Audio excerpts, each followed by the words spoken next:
All right, everyone. Thanks for joining us for IDS Ask the Experts Hangout. Our experts today are Joe Schreiber, Director of Solutions Architecture for AlienVault. Hey there, Joe. Hi, everyone. We also have Tony Simone, Managing Partner with Castra Consulting. Say hi, Tony. Hi, everybody. Thanks for joining. And Grant Leonard, also Managing Partner with Castra. Hey there, Grant.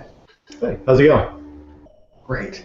So these three guys, Joe, Tony, and Grant, have worked together in the AT&T Managed Security Services SOC, where they manage IDS for some of the world's largest companies and really have used every IDS out there from NetRanger to Suricata. So these guys have seen some stuff. Let's just get started, guys. We're just going to kick things off talking about the basics like implementation. First question for our experts, how much IDS do I actually need? Yeah, that's a good question. That's kind of a classic question, too. I think we've had that conversation probably hundreds of times with different clients over the years. The bad part here is I can't give you a simple answer, right? Obviously, you want to get as much as you can, but there are a lot of factors to consider. First is going to be placement of the IDS. Where are your critical assets? What are you trying to monitor? What do you really need to monitor for a variety of reasons? And then ultimately, it's going to come down to resources. How much IDS can you afford? And don't forget that you've got to do something with all of those IDS events. So it's not just how many IDS can you throw on your network, but do you have a SIM? Do you have a USM? Do you have some sort of analytical platform where you can take all of that data, correlate it, and make some sense of it, and give yourself useful alarms?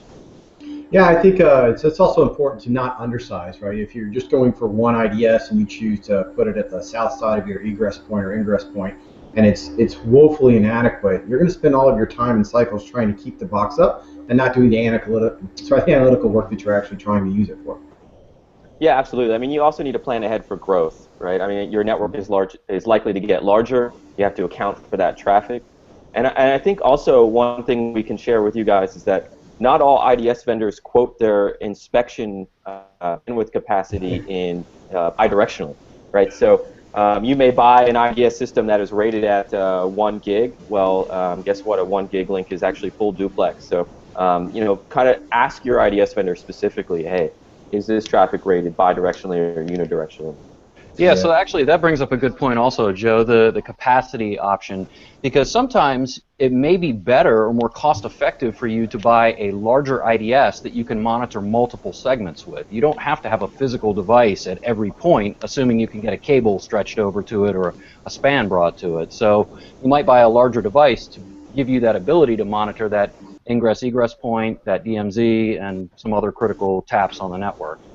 Yeah, I mean, great point. I mean, IDSs, come with more than one network interface, so you might as well use them all, and you can do something like RSPAN and get that traffic pushed out. Yeah. So I would think that in order of preference, obviously traffic that's leaving and coming your network is probably most important, followed by the core network, right?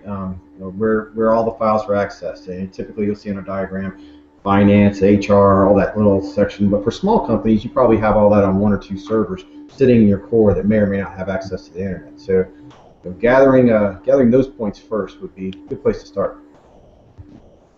So you mentioned a little bit about the positioning of the IDS. Can you maybe talk a little bit about where in your environment do you put the IDS? What are some different considerations per different environments? Basically, what are my options on where I put the IDS at? Yeah, let me say the first thing I want to respond on that one with is where not to put it. Okay, don't put it outside your firewall. Don't put it outside your NAT points. And if you can avoid it, don't put it outside of your proxies or your DNS servers, because ideally you want to be able to see those internal requests or those requests from your desktops, your servers, whatever they may be, before they hit that relay point, like the proxy, the NAT, the firewall, whatever that is. So inside, I think is better. You get, not on the decryption side of the VPN where you see nothing but encrypted traffic. That's an epic fail there. So. Awesome. So what can't IDS do? I mean, we've kind of talked about what it does, and I'm sure we'll get into the inner workings of it, but what are some common misconceptions that some folks might have about IDS? Some problems that it doesn't solve, and maybe some tidbits from what y'all have seen out in the field. Well, so the S is a sensor, right? So IDS versus IDP. Intrusion Detection Prevention is a tool that takes active countermeasures on your behalf, so it can actively interfere with business legitimate traffic. In this case, we're looking at a sensor. And when it's properly configured, it's going to tell you that something occurred. That something could be policy related, like people using Skype or chat. It could also be DLP related, right? You could see credit card numbers or things exiting your network. So it's dependent upon how you set it up. And in the case of an IDS, it's not going to take any action. It's merely going to notify or tell you or generate an event based off of how it's configured. Yeah, something else to consider there too is like we talked about just a moment ago, placement. It's not going to tell you what it can't see. So it's, placement is obviously critical. I think we hit a little bit of that. And then ultimately the IDS is going to be dependent on its signature set, the algorithms it uses, the anomaly patterns it may or may not possess. So it can't tell you everything, but they can usually give you a lot of good information, sometimes very generic information that can give you indicators towards where you need to go look. Yeah, absolutely. One thing IDS, typically can't do is provide context, especially to an investigation, right? It's kind of like the crime scene metaphor. It's like IDS found a dead body, right? But it didn't find out where it occurred, who was that dead body, and all that kind of thing. So you have to add that other information in order to do like behavioral analysis and things like that to IDS. Yeah, in fact, that's a good point, Joe. Beyond that also, but sometimes the IDS didn't see some parts of the activity either, maybe because it didn't have a valid signature or something that caught the traffic. Maybe part of the attack was behind encryption, who knows? But I can't tell you the number of times we've actually discovered the results of an attack, the compromise, the box that's now doing bad things, because of some generic signature or some other signature that we never saw what really happened. We just saw that now it's compromised, somebody's using it maliciously. So there's things you won't see, but if you watch all of those other indicators, you can put it together. One question just came up, and this is kind of tied into what we're talking about right now, and we've hinted at it, but what are some of the limitations on what you can pick up via IDS, and can some attacks get by an IDS? Yes, absolutely. Right. So we're getting into that false positive, true negative thing. So what Tony was talking about earlier was an inability to detect and an ability to detect. So when we start talking about things that it can't detect, obfuscated code and things, IDS is only as good as the signature writers themselves, and of course their reverse engineering of, we'll talk about malware, for instance, what they're looking for on the wire. So this can lead to a lot of false positives. But within those false positives, like Tony's talking about, is where we'll actually see some of the really good things. But yeah, it's again only as good as the signature set, and only as good as what you've got enabled and tuned. Yeah, and it certainly can't see through encryption, right? Unless you have actually bought an IDS product that is capable of decrypting traffic, and you've got sufficient horsepower for that, because that's going to be a big issue there, and you've given it all the keys to all of your, HTTPS servers and VPN and everything else, it might be able to decrypt that. What about the traffic outbound from your client desktops? SSL sessions from your client desktops out to some outside server where you don't own that server's keys. So there's things that the IDS just won't be able to see. So you can do. I was gonna say. You can do man in the middle effectively, right? And see that traffic. Though I don't know if that's really kind of scrupulous or not. Yeah, that's exactly where I was going, right? We don't want to be inspecting traffic from your employees to their bank. And likewise, you don't want to be inspecting traffic from individuals on the internet who are making purchases directly to your web servers. What we want are the web server requests to the farm on the backside, right? Those kinds of requests. Things that we can see that are in the clear. Yeah, good point. So I guess what you're saying is you can have the best IDS out there on the planet, but without the signatures to back it up, it's really not going to be that effective. Yeah, that and the correlation as well. Like Joe was talking about earlier, bringing in those proxy logs, firewall logs, other device logs, putting that whole picture together. That's what's going to give you a lot of added value. Well, think about what Garrett said, right? So if I bought an IDS, it's only as good as the current signature set. So if I never update that, or the vendor quits producing signatures, that IDS becomes a dinosaur pretty quickly. Yeah, in fact, I've seen a number of customers, and I know you all have as well, that have deployed an IDS 2-3 years ago, haven't really maintained it very well and let the license expire. So now they have no signature updates at all. The box is just sitting there generating old noise, and that's not really useful. Right? It's actually counterproductive because now you've just got a bunch of noise that's not really useful to you, and you're not staying up to date on anything. That's our new technical term, old noise. Yeah, you actually see that a lot. I mean, as a practitioner, I've walked into environments to where the AV and the IDS hasn't been updated in years, and just like you said, without a sufficient driver behind the wheel, it's a great car, but it's not going anywhere, I guess. Mm-hmm. Yeah, exactly. I'm going to switch gears just a little bit. I talk a lot to customers about how we use both Snort and Suricata, but I really don't get too deep in the weeds about maybe the differences between that. And there have been some questions about is one better than the other? What are the differences? So could y'all maybe give your expert opinion on that? All right, so I'll go first. Oh, go ahead. Okay, go ahead. All right. You said it. You go first. All right, I'll go first. All right. So in the AlienVault implementation, Snort is single-threaded, right? And Suricata is multi-threaded. Thus, we can take more use of the resources and throw more data at the Suricata engine currently. I think in the current iteration, the signatures are generally the same, although we're going to be using a different file set instead of the Snort-based signature sets. We've converted, or it has been converted. Suricata has converted a bunch of those to a YAML file set. All right, so there's a lot of advantages to Suricata over Snort. I mean, I kind of look as Snort hasn't changed much since its inception, right? It still, as Grant pointed out, is a single-threaded model. It still has a basic signature engine, unlike Suricata, right? He mentioned the whole new threading model, which is great, definitely increases throughput. But in terms of signatures, there's a lot more capabilities that Suricata has to do inspection.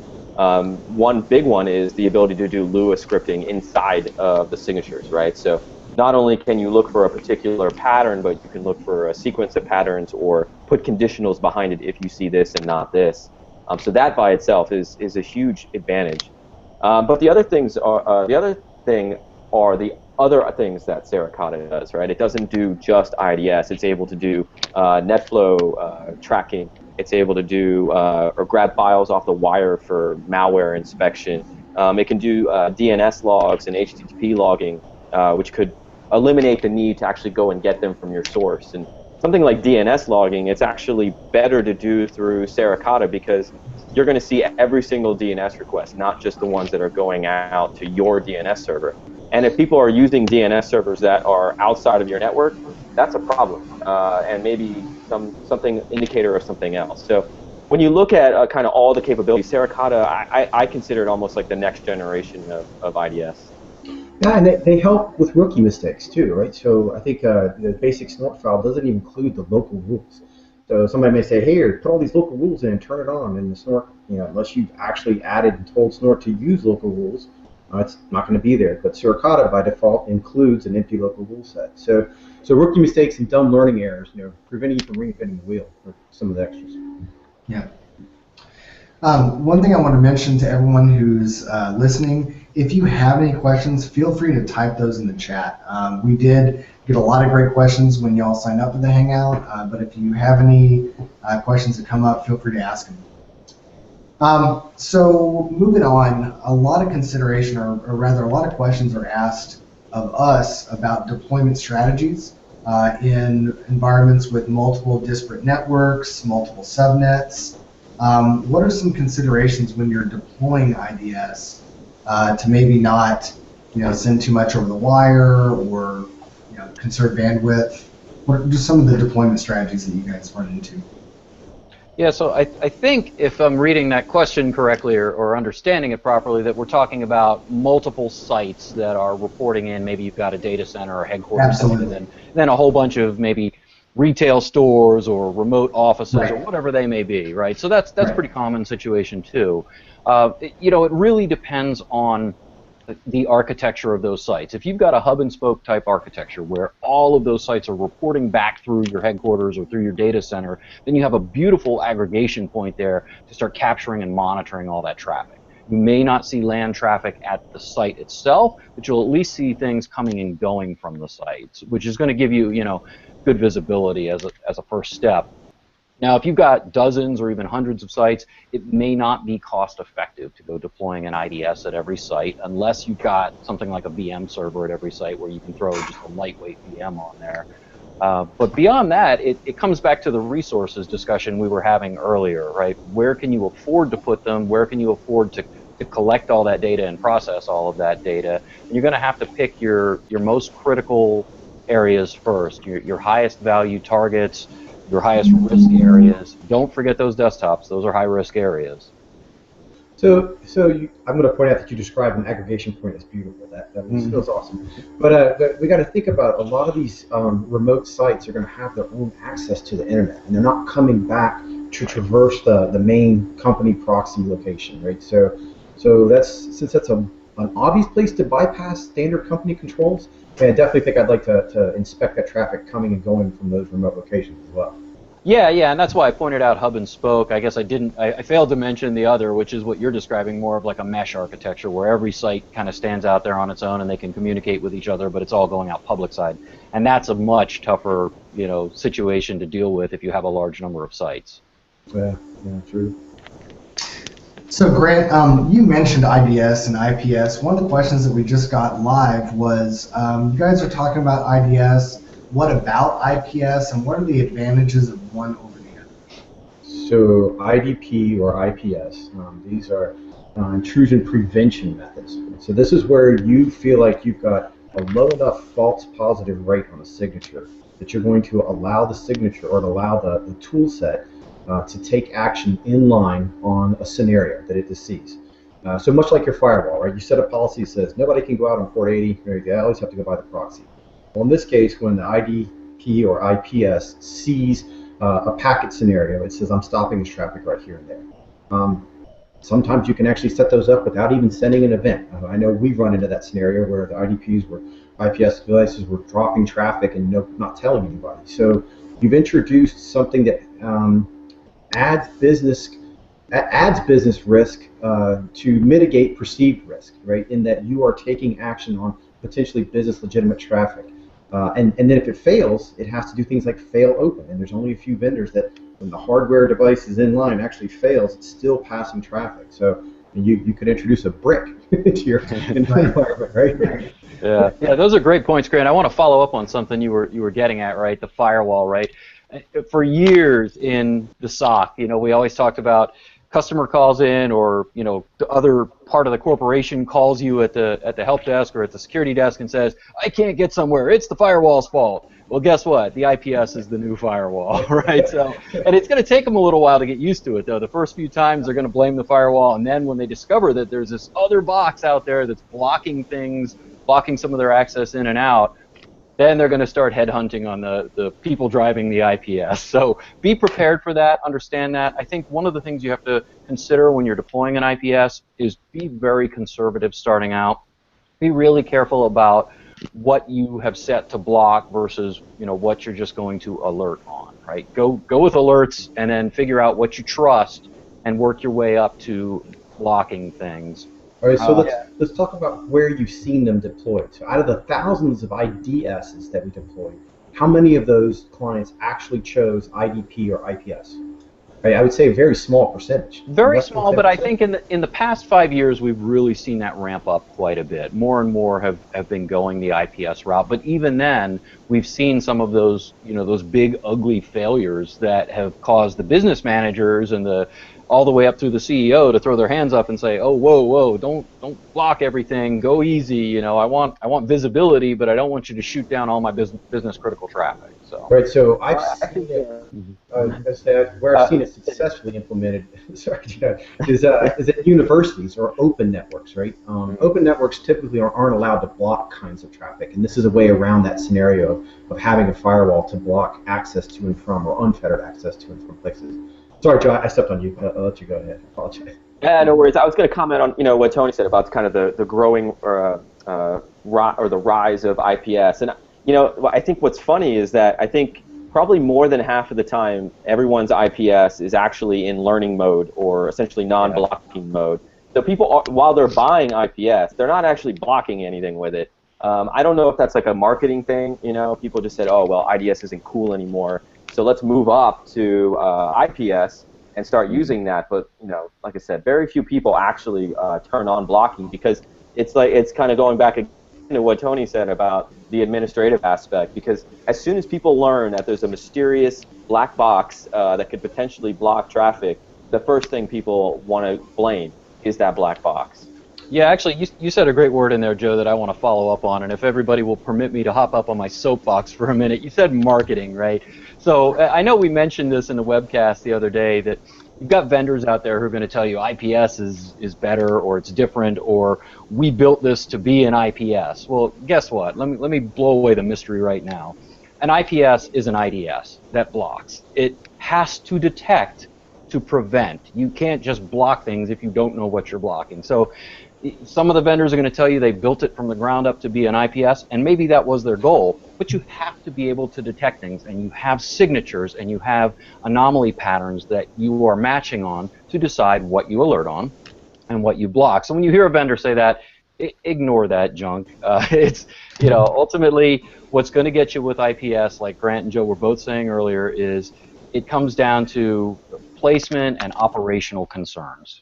So if I'm hearing you correctly, the takeaway about this is be conservative about IPS and don't tell your users that it exists if you use it. Yeah. Well, no, I'd like to add, if you want to log it. I mean, how many times have we seen a UTM device that's set up there to block and drop, and it doesn't log? So unless you're aggregating those events in a tool like AlienVault and putting it together and noticing the kind of traffic, you may not even notice that you're blocking legitimate business traffic or avenues for revenue with your tool. Right. Yeah, that's a great point, Grant, because we got into this a little bit earlier when you were talking about, you know, firewall, and we mentioned IPS being the new firewall. You need those block logs, because when something does get blocked and somebody comes screaming to say, was it the firewall, was it the IPS, you need to be able to get to those logs quickly and decide, did you actually shoot down business legitimate traffic, or was it something else that got in the way? Yeah, all good points. I'm going to switch gears a little bit. This is a pretty interesting question that someone submitted when they registered. Why do people say packets never lie when really good hackers can modify logs and cover their tracks? Yeah.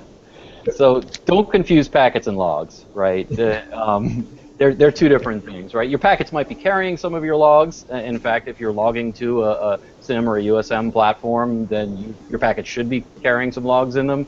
But, you know, once an attacker has compromised the system, one of their standard MOs is going to be to go in and delete out logs, or, you know, change the logging mechanism so that you don't get any good logging out of the system anymore. But all of that network traffic, when they broke into the box in the first place, or when they set somebody up for a drive-by and then got them to download stage 2 and then started coming in remotely, those all happened on the network, and all of those packets went past. And your IPS or IDS, or if you even, you know, we're so fortunate as to have like a complete packet capture system, you know, full-time traffic capture, you've got that. Now, the question is, if it's encrypted or not, are you able to see what really happened? But they can't make that go away unless they've somehow compromised your IDS and can delete those packets out.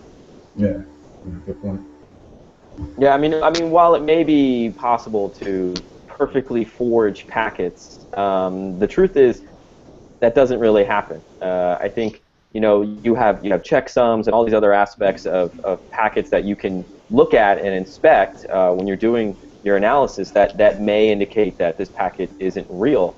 And it also goes back to the context too. I mean, if someone's forging a packet, they're trying to do something that's abnormal. And if you know what normal is from your investigation, you'll be able to see that, whether the packet is fake or forged or not. Or add obfuscated, right? So we're going to obfuscate code, and a lot of times signatures will fire, and you'll see a mass of obfuscated code in the logs. You don't even know what you're looking at. And that's hard to analyze, but as Joe pointed out, it's abnormal. It's not. It may get the web server to trick it into doing something, and it may be trying to evade detection. But again, signatures, as long as they're well written and we're looking for obfuscated code or types of hex formatted things that are headed for your firewall, I'm sorry, for your web server, then it's going to get detected. You just won't understand the output. Yeah, actually, I've got a great example here. saw some of the feedback that people wanted some war stories. So let me tell an old Grant war story real quick. Back when Grant and I were first working together, and we were, analyzing traffic and such, and responding to alerts, Grant picked up an alert off of one of our customers' systems, and saw that their switch had been compromised. Oh, yeah. And this had happened. It was an old HTTP compromise. There were several fails here, right? So number one, the switch was exposed to the public, which was bad. Number two, it had the HTTP service turned on, which it should not have had, and there was a vulnerability there that was not patched. Regardless, the switch got compromised. The attacker immediately came in, could only get in via telnet, thankfully for us. We recorded all of that traffic. So once it was detected, Grant looked at it and said, oh man, we've got a real deal here, and he pulled me over, that second pair of eyes to look at something. The next step was we got the firewall folks engaged, got the attacker blocked from the outside, but we had that whole transcript. We had all of those packets of everything that attacker had done, and we were able to see where he had changed the logging and changed the password and the enable password on the system. So we were able to get in using the credentials the hacker had just used, take the box back, remove the the remote HTTP access, make sure that nobody was allowed from the outside anymore anyway, and then clean up the mess and get back with the customer about it. Well, so there's two real points in this real world scenario that we missed. The detection came off of one of the most generic signatures that we had, and it was looking for entering enable mode, I think, on a Cisco device. So we see the word enable, and then I saw what was, at the time, our custom configs. I recognize them. Those are our configs. They're not standard stuff. So that was our first detection, so being an individual doing analysis, like Joe said, finding something abnormal. And then after we had figured out what that hack was and how they did it, we went further ahead in our architecture because they were just going straight up the IP address, right? So all we had to do was script ahead in our architecture and make changes on every switch further down the line that was further up in that IP range. And we actually prevented a number of other boxes from being compromised as well. That's awesome. So I know we're talking a lot about real nitty-gritty details. I want to scale it back just a little bit and maybe get one of y'all to explain exactly what an IDS is looking for in the traffic. Because I know we've talked about code, obfuscated code, hex, packets. So what are we actually looking for when an IDS is sniffing traffic? Oh, that's an all Joe answer there. Well, I think that's kind of the beauty of the IDS, right? We're not kind of limited to certain layers, of traffic, right? We can actually start looking for, even like we were saying earlier, packets that are malformed in some way. So if checksums don't line up, or there's excessive fragmentation and things like that, we can see that, that lower level stuff. But then we can go all the way up to layer 7 and start looking at the application layer and start seeing if people are doing things that application wouldn't normally do. So the whole idea is that we're looking for some pattern and activity, something we can match a piece of text in, or a hex code, or something that is an indicator of compromise. And we're looking for that anywhere across the wire, whether it's layer 2 and up. Yeah, and those pattern matches can get really sophisticated too, depending on the IDS or IPS device you're talking about and the type of signature rules that they use. They can have kind of what Joe was talking about before with the Lewis script, maybe not that sophisticated in all cases, but they can look for, if you see this, then you see this, then you see this further down in the stream, or you see this reply traffic coming back that contains this, now you've got an indicator that that box was compromised or that service was compromised or something, whatever that particular signature is looking for. Right, so since we're telling war stories, and Joe, admittedly I set you up, so Joe is actually telling how signatures work. He went through layer 7. A lot of signatures out there are policy based. So he and I are sitting around one day and we literally see a policy based signature fly. Do a little more investigation, and sure enough, we have a person hosting a live webcam at the bottom of the basement of a very large bank. Oh, yeah. I remember that. Checks. Very large banking customer. Yeah, huge. She's hosting a let's get down show. So it was interesting. Again, a generic signature at the top of the stack, a little investigation, and we find complete misuse of company resources. Right. that was going undetected for quite some time because she had a large following. Yeah, I mean, what Grant's saying is that, the IDS, while it's looking at packets, it's also seeing human behavior, right? And whether that human behavior is something we want to see as analysts or not, it's out there. I think that's why we say you'll have some fun with this. Yeah, you will. You're going to see crazy stuff, right? Isn't that what we said last week? And misconfigurations, right? Everything is not an attack, and everything's not a misuse of resources. Sometimes it's merely misconfigurations or broken applications that nobody knows are just sitting there sucking down CPU cycles. Oh yeah, like brute force logins, right? That's a huge one, right? You'll see these login attempts over and over, and it turns out it's some developer got his password wrong, or it's a cron job that was from 1998, that's still firing. So I'm still trying. You can find these things. Yeah, every implementation that we do, I always tell customers right up front, when we put this thing in, turn it on, and start going through that soak period we were talking about before, guess what you're going to see? I like to call it scripts gone wild. You're going to see a bunch of junk on your network, like Joe was saying, cron jobs that have been there since '98 that, just running away and nobody knows. And it's not an attack, it's just junk on your network, but now you're aware of it. Yeah. Well, and kind of in line with that, backing off from IDS, I would argue that in asset discovery and understanding what is out there on your network is paramount to understanding the security of your network. Like you're saying, webcam hosting, I can't tell you how many times I've found file servers. I know of a story of a company that shall remain nameless where they were running an ISP from a print room. So, it's certainly out there. So we've talked about kind of seeing the breaches in action. What do you do when that happens? What's the best way to respond to a breach? I mean, I know, Grant, you cited specific examples of scripting ahead, but what are some of the general kind of checks that you want to make when you observe that a breach is occurring? So the smart aleck response, and we discovered run away. We once discovered a very large government agency was allowing printer access from the world, and we could essentially print to any one of their printers from our desktops. And when we notified them, their response was, "That's not something we're going to change at the firewall." So somebody printed a lot of things, and they actually ended up changing. So that's an example of how not to respond, I think. I think what you're looking for is how to respond. So how to respond is what Tony was mentioning. The very first thing you do is get a second pair of eyes. Hey, this is what I think is occurring. What do you think, right? And then you guys collaborate a little bit, and then you make a decision. You're going to follow your incident response plan. You don't make an incident response plan when you're in the breach, right? And you're in the breach, you say, hey, who should we notify? We both agree this is bad, Mojo.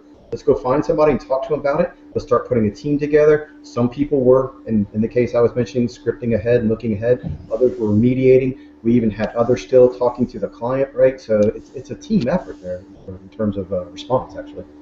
Yeah, and you've got to know who's going to make some of those key decisions, right? You may have the authority to take that server offline or block that connection or whatever it may be, but there may also be situations where you have a critical business asset that is now appears to be compromised and potentially doing bad things, and maybe customer data or some other critical data is now possibly compromised or at least in play.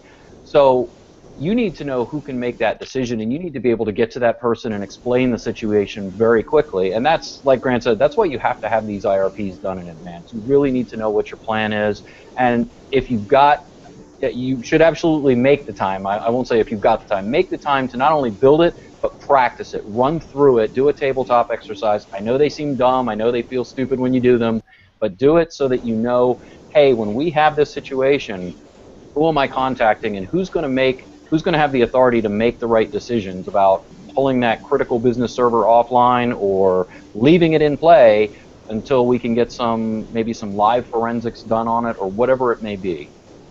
And for those of you not hip to the lingo, Tony is referring to an incident response plan. Just wanted to put that in there. Joe, sorry, you may interrupt. Yeah, I just wanted to kind of reiterate what Grant said about confirmation, right? The first thing you should do is confirm what you saw, right? Because there's a lot of consequences to being wrong, I think, in this case. You have your perception at risk. You also have, you're also potentially kind of waking up a lot of people in the middle of the night and you're going to involve a lot of people in this. There's a lot of labor and a lot of cost associated, and you don't want to be wrong. I mean, you want to be cautious, right? But you really don't want to be wrong. Either way, right? You don't want to be wrong if I'm not sure this is a false positive. I think it is, right? So you don't want to miss an event because you didn't have your buddy check with you or somebody have a second set of eyes. Just like Joe said, you don't want to wake somebody up just because you're wrong. That's the worst thing a SOC can be doing. Yeah, and I think it's important there that you need to define when do you trigger that incident response plan, right? If you're not 100% sure at this point, we talked about the 2-man rule last week. Definitely get that involved. Get someone else. But maybe you can also, if you know you don't have 100% confidence, you can do almost like a staged IRP, right? Maybe you only call one guy, maybe the guy who owns the server or something, and you ask him to confirm, and then you pull the fire alarm because you've seen smoke and fire now at this point. Right. I think it's also important to note that the individuals who are doing the incident response, or who have deemed the signature to be accurate, deemed there to be a breach, are probably not the same people who are notifying either the client or the stakeholders, right? Well, maybe the stakeholders, but they're not notifying the client. They're not the legalese individuals who are going through somebody saying your information was lost. Their job is remediation. It's detection and remediation, and their remediation steps are going to be limited in scope as to whether they have the authority to pull the device off the network or not, right? But it's probably not much further than that. Generally, it's somebody else making the business decision about how I go and tell whomever this occurred. Yeah. So with USM, we kind of stand off to the side and we put sensors on hosts. We span or mirror port or traffic rather. There's a lot of talk out there with UTM appliances, like we all know the FortiGate appliances that are in line with the traffic. They're doing a lot of these roles. What are the major, I guess, maybe pros and cons of using that versus something that's just using sensor technology like what we use? For years, we've been talking about defense in depth and the layered approach. I mean, those idioms are so old now that this is actually the question can be answered with that. It's great to have a device that can do more than one thing at an egress or ingress point. But it's not going to see everything. And if somebody pushes the policy wrong or makes a change and people aren't paying attention, you're still not going to get notified, right? So this could also act as a second set of eyes, right? If the Fortinet detects something that your IDS doesn't, or the Palo Alto doesn't detect something that your IDS does, right? Those are scenarios in which you're saying, hey, what's going on? Maybe one signature that's old and not two. Maybe one's way more valid than the other, right? Yeah, one of the other things I've noticed about UTM and even NGFW, next generation firewall, is that in many cases, and it's getting better now, but in many cases, their signature sets aren't as good, right? So you're replacing a dedicated system, whether it's an appliance, VM, whatever, with something that's meant to do a lot more things. And oftentimes when you try to do a lot of things, you don't do any of them perfectly, you just do most of them adequately. So I think, just from my own experience, that a real, quote-unquote, real IDS or IPS is going to give you a lot better visibility and a lot better value and more manageability. But if your budget's constrained, if you're trying to put more things into one spot, then a UTM may be your option, and it's going to have some built-in IDS and IPS capabilities there. And, just make sure you understand it and use it as well as you can. Yeah, and be cautious. Be cautious with the UTM device, right? Because the UTM device has a kind of a fixed amount of CPU on it, right? It's an appliance. So it may have, while it may have dedicated, risk chips to doing firewall inspection and so forth, things like antivirus, IDS, IPS are all based off CPU. And typically these boxes have lower CPUs. So if you go in and you turn on antivirus, you turn on IPS, you turn on secure email gateway, and all of these things at once, and you're a busy site, you could possibly tip that box over or make it go into conserve mode or something like that. So while they're great at everything, they may not be great at everything at scale, and that's really an important thing to consider. So I'm gonna play off that conserve mode because that's key. There's two things that UTMs do. The Palo Alto and Fortinet, this doesn't affect them so much because they actually inspect the traffic in an IDS AV logically after the firewall, but some don't. Some will inspect it before, and then the firewall will drop it, right? So that's kind of a waste of your cycles there. And then Joe's point about conserve mode. If you from from the AlienVault perspective are gathering logs and you're not escalating a conserve mode event, which means I'm going to turn off modules because I have to preserve the firewall. The integrity of the firewall is the primary point or primary purpose of a UTM. And so when you run out of cycles, memory, CPU, whatever, then things get turned off. So we are going to turn off AV, IDS. And unless you know that that's actually happening, you're thinking, hey, my IDS is just on at the gateway, and it's actually not. So Grant, your comment about where the IDS or IPS engine lives in the processing of that UTM is perfect, because diving real down in the weeds again, I don't know how many times we saw customers that had or sites that had activity going on the inside of the site that was never detected because their only IDS or IPS capability was in that UTM device, and their internal firewall blocking policy was blocking a lot of this outbound access to different sites. So they never saw the fact that they had systems in their network that were sweeping or scanning or trying to reach out to known bad IPs. Now, the other thing they could have been doing there, that defense in depth or those other steps, like Joe was talking about earlier, is that if you had those firewall logs going in and correlating, then you would have had some visibility into that. But an IDS sitting on the inside of that firewall, seeing all of that traffic before it hit the firewall, would have detected things that UTM device oftentimes would not. Yeah. Good point. So one final question. I think we might actually wrap up just a little bit early today. With all the considerations with cloud computing, AWS, vCloud, stuff like that, what are some of the challenges that we face with IDS in the cloud? What things aren't possible? What things are possible? So in a cloud environment, you're generally sandboxed. Right? Mm-hmm. So putting an IDS into an Amazon cloud or an EC2 instance means you will probably only see, if they allow it, you would only see what's in that little segment. Right? So we don't see traffic coming and going from the hosting chassis or the hosted environment into your application. We'll never see that traffic. We would only see traffic coming and going from the world to your application, which is generally important. But remember, we can compromise the actual root level, the chassis platform itself, and then I have full control of anything, any environment that you actually have. Right. Joe can talk in detail about some of the things that we've been seeing in the industry related to that infrastructure that's sort of between the physical application, the physical chassis, and the virtual application. There's an open stack in there that we're wanting to get traffic from that environment. Yeah, so the challenge in the cloud is really acquisition, right? The ability to gather this data to inspect it. And so the two methods that are currently being used right now are what they call kind of forward deployed IDS, or I prefer kind of like locally deployed IDS. And that's effectively running Snort, Saracata directly on that box, right? So it's sitting, it's looking at each zero and inspecting all the traffic that's come out.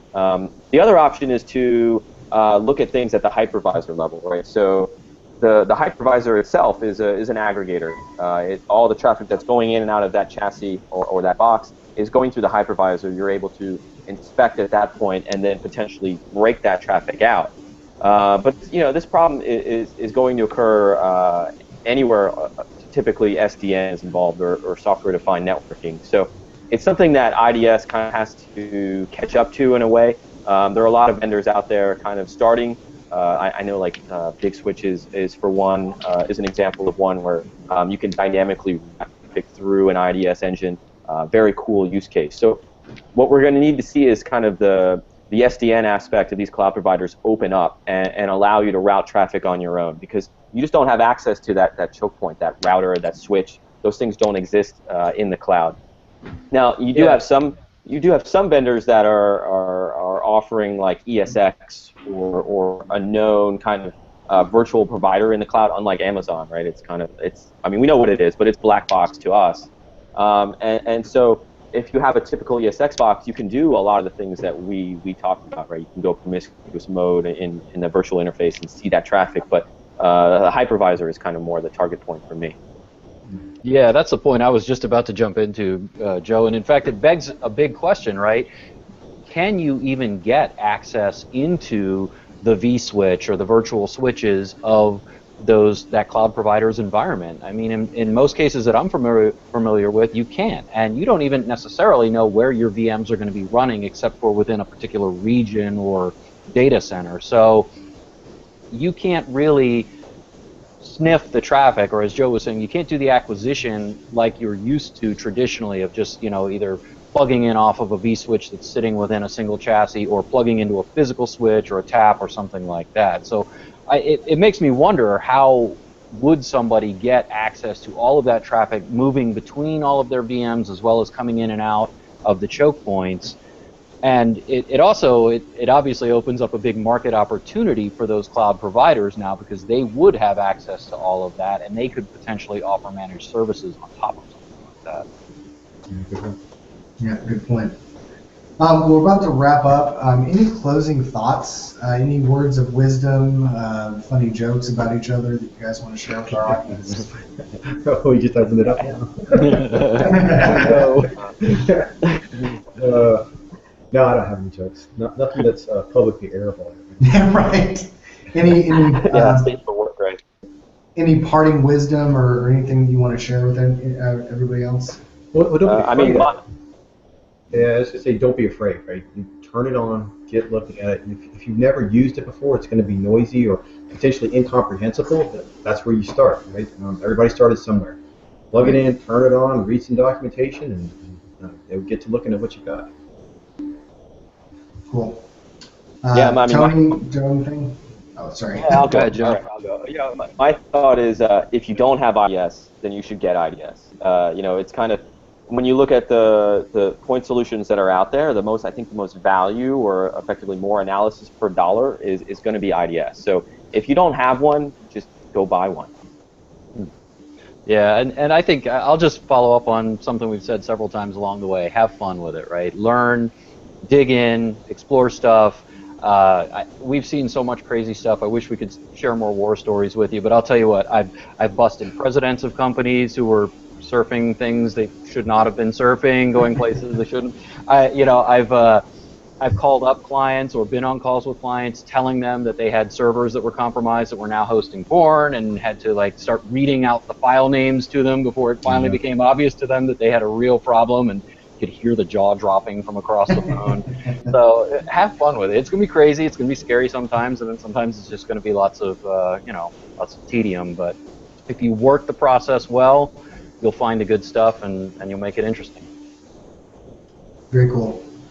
Well, I think that's about it. We had a lot of really great questions, and again, I just want to thank everyone for attending. Thanks, Joe, Tony, and Grant, for sharing your knowledge. Thanks to everyone again for attending. We hope you got all your questions answered, but if not, don't hesitate to reach out to us. We'll be happy to assist. If you can't reach us, it's not for lack of methods. You can reach us for calling the 800 number, visiting our website. We have live chat on there. You can email us, hello@alienvault.com. I think our Twitter handle @AlienVault. But don't forget, if you're interested in AlienVault USM, which has built-in IDS, check out alienvault.com/IDS. We have a 30-day trial. You can try before you buy, as well as an interactive demo on the website. And what's cool about it, kind of like how Tony and Joe and Grant mentioned, your IDS is only as good as the rules that are provided. And the great thing about USM, we regularly update with new IDS signatures, correlation rules, reports, knowledge base, remediation advice, all done by our independent research by our AlienVault Labs team. So keeps you updated on the latest threats. Again, thanks again for joining. If you have any questions, just reach out and let us know. Thanks, everybody. Thanks. Thank you.